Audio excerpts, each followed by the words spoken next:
இயேசு நேசிக்கிறார் ஊழியங்கள் ஸ்தாபிக்கப்பட்டு 35 ஆண்டுகள் ஆகின்றன. இயேசு நேசிக்கிறார் ஊழியங்களின் ஸ்தாபகரும் தலைவருமாகிய ரெவரண்ட் டாக்டர் P.N. சாமி டேவிஸ் அவர்களும் அவரின் துணைவியாராகிய பாஸ்டர் மேரி டேவிஸ் அவர்களும் மறைந்து போனாலும் அவர்கள் செய்த ஊழியங்கள் இன்னும் பேசப்பட்டு கொண்டுதான் இருக்கின்றன. கர்த்தர் அவர்களை வல்லமையாய் பயன்படுத்தினார்.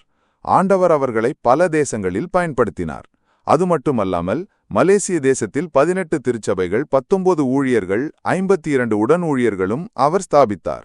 5 தரிசன ஊழியங்களை இவர்கள் ஸ்தாபித்தார்கள். அவைகள் யாவன? இயேசு நேசிக்கிறார் திருச்சபை, இயேசு நேசிக்கிறார் ஊழியப்பள்ளி, இயேசு நேசிக்கிறார் இணையதளம், இயேசு நேசிக்கிறார் 24 மணி நேரம் ஜெபகோபுரம், இயேசு நேசிக்கிறார் மிஷன் இன்டர்நேஷனல்.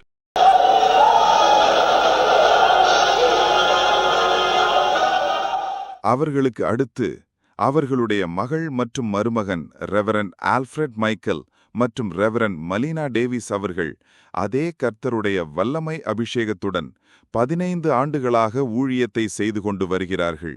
இந்த 18 ஆண்டு காலத்தில் பல அற்புதங்கள், அடையாளங்களை கர்த்தர் இவர்களை கொண்டு செய்து வருகிறார்.